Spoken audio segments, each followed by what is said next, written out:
Jeudi 14 février, mesdames, messieurs, bonjour et bienvenue dans cette édition de 13h. Le président de la République par intérim, professeur Dioncounda Traoré, a présidé hier la cérémonie solennelle d'installation du comité militaire de suivi de la réforme des forces de défense et de sécurité. Ce comité, présidé par le capitaine Amadou Aya Sanogo, aura pour mission principale de mettre en place une armée des forces de sécurité professionnelles et républicaines au service de la nation malienne. Reportage Ibrahima Traoré. C'est une première au Mali, l'installation solennelle d'un comité militaire de suivi de la réforme des forces de défense et de sécurité. Il est présidé par le capitaine Amadou Aya Sanogo. L'événement mobilise toute la hiérarchie militaire et l'ensemble des institutions de la République autour du chef suprême des armées. La cérémonie est toute simple. L'essentiel des propos du président de la République par intérim se résume en ces termes. Je vous renvoie, comme on le dit, à l'exercice de vos fonctions. Que le Tout-Puissant vous inspire et bénisse notre pays. Le capitaine Amadou Aya Sanogo et ses collaborateurs sont ainsi investis de leur mission, celle de mettre à la disposition du peuple malien une armée de véritables professionnels, une armée républicaine et efficace, capable de faire face à toutes les situations, ce qui passe par l'appui, l'assistance, la formation et la rénovation des forces de défense et de sécurité. La mission semble bien comprise par le président du comité. Le comité n'a aucune vocation politique et ne saurait se substituer à la chaîne de commandement militaire. Il s'attelle essentiellement à sa mission de suivi des réformes prévues, et cela dans une étroite collaboration avec les autres structures. Pour mener à bien cette mission, le soutien de l'État ne fera pas défaut, rassure le président Traoré. Il annonce d'ailleurs qu'un certain nombre de mesures seront prises, notamment en termes d'avancement susceptibles de conférer aux membres du comité toute l'autorité indispensable pour le bon fonctionnement de la structure, ce que rassure davantage le capitaine Sanogo. Je vous rassure, Excellence, Monsieur le Président de la République, Mesdames et Messieurs distingués invités, que quant à ma personne physique, je ne souhaiterais pas passer un seul instant à la tête de l'entité après cette période de transition au cours de laquelle j'aurais eu le privilège de la conduire sous vos ordres et à vos côtés. Actualité oblige, Amadou Aya Sanogo a tenu à saluer les amis du Mali pour leur soutien dans la guerre contre le terrorisme et pour la libération totale du pays. Excellence, Monsieur le Président de la République, chef suprême des armées, permettez-moi d'adresser à la France, aux forces armées africaines présentes au Mali, aux instructeurs et formateurs, mes sincères remerciements et ma profonde gratitude. Sous votre implication et impulsion personnelle, leur engagement et leur soutien aux côtés de la vaillante armée malienne ont permis la récupération progressive de nos territoires sous occupation depuis un moment. Par cet événement, les autorités politiques et militaires entendent prouver qu'elles accordent leur violon et tout le monde lève le toast ici pour faire face au même défi, la libération totale des zones encore sous occupation et la restructuration de la grande armée du Mali. Le comité militaire de suivi de la réforme des forces de défense et de sécurité n'est pas le prolongement du CNR2RE. La structure n'aura aucune influence sur les autres institutions de la République. C'est le président de la République par intérim qui en donne l'assurance, Dioncounda Traoré, au micro de Ibrahima Traoré. La mission de ce comité militaire de suivi de la réforme des forces de défense et de sécurité, c'est de faire en sorte que le plus rapidement possible, nous arrivions à mettre en place cette armée. Ils devront dégager les voies pour y arriver. Ils devront suivre la mise en œuvre du programme que nous aurions élaboré ensemble sur la base de leurs propositions et de leurs constatations. Et ensuite, ils devront évaluer cette mise en œuvre. Je pense qu'ils ont beaucoup de travail, mais je suis sûr que compte tenu des qualités dont ils ont fait montre jusqu'à présent, de leur abnégation, de leur sens patriotique et de leur capacité de dépassement de soi, ils mèneront cette mission à bon port. Monsieur le Président, est-ce que ce comité aura la confiance de la communauté internationale? Parce que c'est un comité issu quand même du coup d'État du 22 mars. Non, ce comité n'est pas issu du coup d'État du 22 mars. Ce comité, vous l'apprendrez peut-être un peu plus tard, est constitué de militaires, est constitué également de civils. Donc ce sera une sorte de laboratoire qui va être là au chevet de l'armée malienne. Je l'ai dit dans mon intervention et le capitaine Sanogo l'a dit également, ce comité n'est pas un prolongement du CNRDRE. Ce n'est pas non plus une réactivation du CNRDRE. C'est une nouvelle structure. Bon, que le capitaine Sanogo se trouve être celui qui a été choisi pour, disons, faire fonctionner ce comité, Bon, c'est compte tenu simplement, comme je l'ai dit, de ses qualités personnelles. Et puis, c'est un formateur. C'est un formateur, c'est son travail. Il n'aura aucune influence sur votre pouvoir? Non, ce comité n'a aucune vocation politique. Non. Le pouvoir politique est le pouvoir politique, le pouvoir législatif est le pouvoir législatif. L'armée, c'est l'armée. Je crois que chacun a son rôle à jouer. Et par les temps qui courent, l'armée a un rôle éminent à jouer.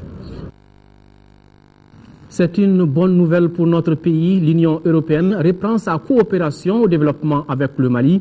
L'annonce a été faite hier. Une réponse qui intervient après l'adoption par l'Assemblée nationale de la feuille de route pour la transition. La reprise des programmes et grands travaux de l'UE est annoncée pour très bientôt. L'Union entend mobiliser environ 250 millions d'euros pour le Mali et les premiers décaissements seront possibles déjà à partir du mois de juin. Les précisions de l'ambassadeur Richard Zink, chef de la délégation de l'Union européenne au Mali. Il est au micro de Yaya Konaté. Cette reprise est basée parce qu'il y a eu des évolutions ici au Mali. Et avant tout, il y a eu l'adoption de feuille de route. Cette feuille de route qu'il faut maintenant implanter, exécuter, mais c'est ça ce qu'on a demandé depuis il y a de longs mois comme condition principale pour la reprise de la coopération. Cette feuille de route a des aspects principaux. Une, c'est la reconquête au nord, bien ça se fait aujourd'hui par la force. Et la deuxième, c'est les élections bientôt. Vous reprenez votre coopération avec le Mali. Comment est-ce que ça va se passer concrètement? Dans le développement, on est un des plus grands partenaires depuis 50 ans.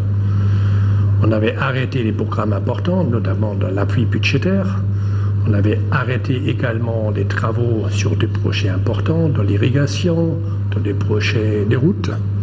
Une partie aussi pour des raisons sécuritaires. La situation évolue, donc on est prêt à reprendre. On parle d'une somme à peu près de 250 millions d'euros qu'on est en train de mettre ensemble avec le gouvernement, avec nos États membres avant tout. Et ça va servir, premièrement, à répondre à la crise. Une chose, c'est libérer des zones, et l'autre chose aussi, c'est faire marcher et fonctionner l'État. Il faut aussi qu'on donne les moyens pour faire les élections et qu'on donne les moyens pour faire les réformes nécessaires. Donc la nouvelle coopération avec l'Union européenne va s'inscrire plutôt dans une logique post-crise que dans le classique, ce que l'Union européenne faisait classiquement avec le Mali. Tout à fait, vous avez bien compris. Donc c'est la post-crise numéro 1. C'est avant tout, c'est aider au gouvernement de fonctionner, mais en même temps aussi, on veut reprendre les travaux sur la route à Timbuktu. Vous savez, c'est quand même le plus grand projet routier que l'Union européenne finance au monde. Donc on veut reprendre ça dès que l'armée malienne nous dit la route est sécurisée, vous pouvez commencer les travaux. On parle également de la route pour Mkidal. Là, on n'a pas encore la même étape, mais on est plutôt positif que peut soumettre ça pour approbation éventuelle. Est-ce que les financements pour les autres projets sur lesquels vous travaillez déjà au Mali vont pâtir quelque peu de cette nouvelle démarche post-crise? Non, cette nouvelle démarche post-crise, c'est parce qu'on a dû arrêter certains projets dans le passé. Donc, cet argent est disponible et on va le réorienter maintenant. Donc, le projet post-crise qu'on va faire, c'est d'un côté reprendre les routes, deuxièmement aider avec les aspects de sécurité, donc à la police, à la gendarmerie, sécuriser des choses ici, fournir de l'équipement plutôt rapide, et troisièmement un grand paquet d'appui budgétaire pour aider à fonctionner et à arriver aux objectifs qu'on souhaite ensemble. 13 millions de Maliens sont immatriculés pour la carte du numéro d'identification nationale NINA. L'outil qui résulte du RAVEC est en chantier. Une esquisse de ce qui pourrait être un document électoral a été présentée hier aux représentants de partis politiques, compte rendu Moïse Traoré. La probable carte d'identification pour les prochaines élections est en format poche. En matériaux techniques imperméables et résistants aux intempéries, la carte recèle photos incrustées, nom, prénom et lieu de résidence du détenteur. Le ministre délégué chargé de la décentralisation et de l'aménagement du territoire qui préside la présentation du document note que l'outil peut avoir plusieurs usages. Plus d'une centaine de représentants de partis politiques étaient à la séance de présentation de l'esquisse. C'est pas la carte d'identification nationale, ça aussi c'est une erreur, mais si vous tournez la page, le verso, vous allez voir que c'est une carte NINA.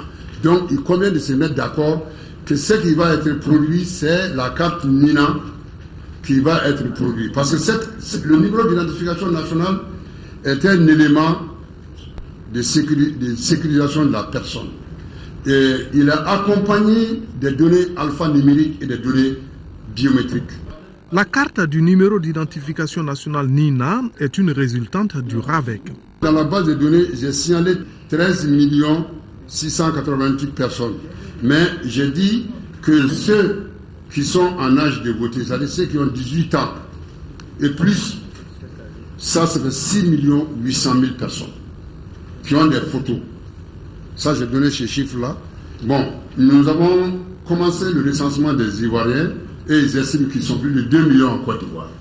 Après 2 heures de débat, le ministre délégué Abdourahmane Oumar Touré a dû inviter les partis politiques à prochainement proposer une garantie par rapport à la remise physique de la carte et à une méthode d'indication prouvant l'effectivité du vote d'un détenteur de carte.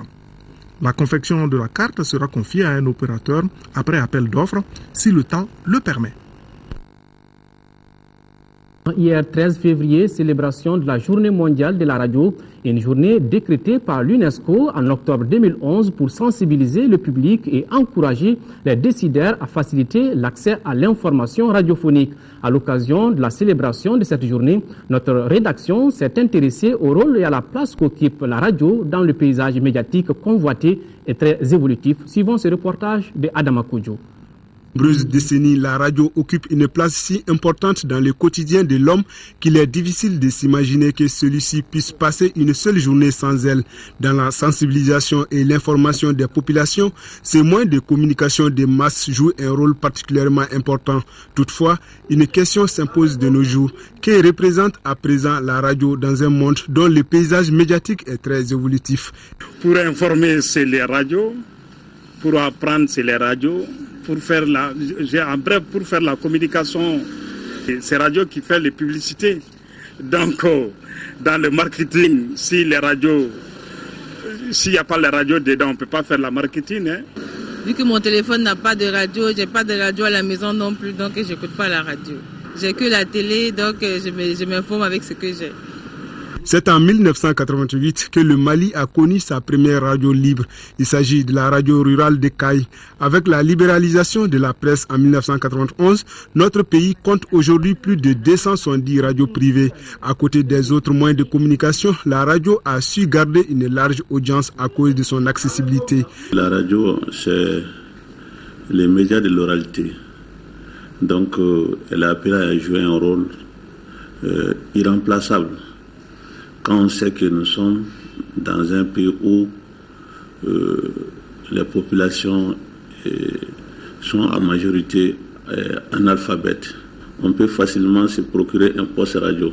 La radio au Mali, mais pas seulement au Mali, dans le monde, est un vecteur très puissant, très important en matière d'information. C'est le premier métier de la radio. Pour consolider les acquis et répondre aux exigences de l'heure, les acteurs de la presse radiophonique accordent beaucoup d'importance à la formation. Nous avons aujourd'hui dans nos radios des hommes et des femmes qui viennent parce qu'ils sont passionnés. Comment faire pour transformer cette passion vraiment en qualité professionnelle? Cela relève, n'est-ce pas, de la formation. Mais aussi, il faut renforcer les instances d'autorégulation et de régulation. La moitié de nos programmes sont en Bambara. Et lorsque nous irons dans le Nord, j'espère que nous obtiendrons des fréquences dans le Nord, nous ferons dans les langues vernaculaires du Nord Mali. Malgré un paysage médiatique très varié, la radio reste un moyen de communication de premier plan dans les politiques de développement. Son écoute à travers les nouvelles technologies de l'information, notamment l'Internet et les téléphones portables, a permis le renforcement de son audience. Écoutez la radio, une véritable passion. Hors de nos frontières, en Tunisie, les tractations se poursuivent pour la formation d'un nouveau gouvernement. Le parti au pouvoir, Ennahda, dont est issu le Premier ministre, exige la présence des politiciens dans le gouvernement. La Tunisie vit toujours dans l'attente. Le nouveau gouvernement apolitique proposé par le Premier ministre Hamadi Djebali fait encore l'objet de nombreuses polémiques au sommet de l'État. Le parti au pouvoir, Ennahda, dont est issu le Premier ministre, exige la présence de politiciens dans le gouvernement.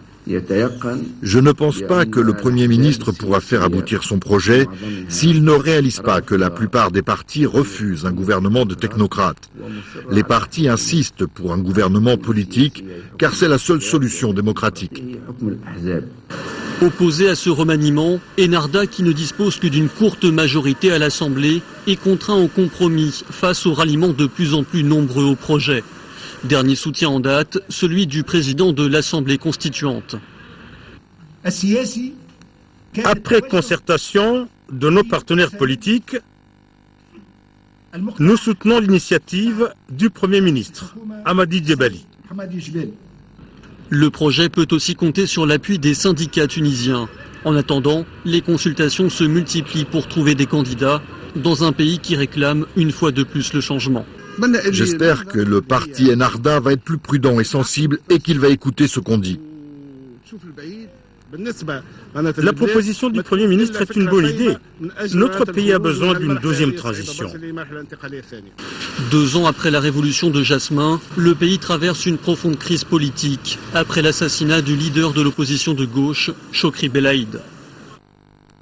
Au Cameroun, un incendie a détruit une maison à Douala, faisant 4 morts, tous des enfants. Cet incendie s'est réduit à un feu de bougie. Cette situation intervient au moment où Douala connaît de nombreuses coupures d'électricité. Les populations se fâchent. Les larmes aux yeux, la rage au cœur, les habitants de Douala sont en colère. Un nouvel incendie a détruit une maison du quartier. À l'intérieur dormaient 4 enfants, âgés de 2 à 10 ans. Ils sont tous morts brûlés vifs. Dans cette chambre, il y avait les 2 aînés. Et dans celle-là, il y avait les 2 cadets, les 2 derniers nés. Quand il y avait le feu, elle criait à haute voix. Elle demandait qu'on le sauve. Mais malheureusement, le feu était tellement fort qu'on n'avait pu faire. Le père de famille et les voisins ont tout tenté, en vain. Selon la radio d'État camerounaise, une bougie allumée à cause des coupures de courant aurait provoqué l'incendie. Une enquête a été ouverte aussitôt, mais pour la population, aucun doute, sans les délestages quotidiens, il n'y aurait pas eu de drame. On manifeste parce que c'est le trop. Chaque jour qu'on coupe la lumière, ça vient, ça passe, ça vient, ça grille les appareils, les gens ne respirent pas. On veut que ça s'arrête. Révoltés, une centaine de manifestants a pris d'assaut la société américaine Sonel, qui gère la production et la distribution d'électricité au Cameroun. C'est que quand on vend une société et que la société voit qu'elle ne peut pas nous servir la population, la société doit prendre ses responsabilités de partir parce qu'on en est marre. Le président qui a vendu cette société doit prendre les dispositions de dire à cette société de partir. On ne peut pas perdre 4 enfants dans le feu à cause d'une société. Mis en cause, le gouvernement ordonne à la Sonatel de remettre le courant. La société, elle, refuse de parler à la presse. Par communiqué, elle justifie les délestages par le manque d'eau pour alimenter les barrages. Mais la polémique, elle, enfle avec la multiplication des incendies à Douala, comme ce casino calciné il y a 1 an. Trop de tension sur le groupe électrogène, il a explosé. Bilan 6 morts. C'est tout pour ce journal de 13h. Merci de l'avoir suivi. Pour la grande édition du soir, vous retrouverez Amara Mali Diallo après le match de l'Europa League avec cette confrontation Chelsea et Sparta à Prague à partir de 18h. Alors bonne soirée de foot sur l'ORTM et qu'Allah bénisse le Mali. Au revoir.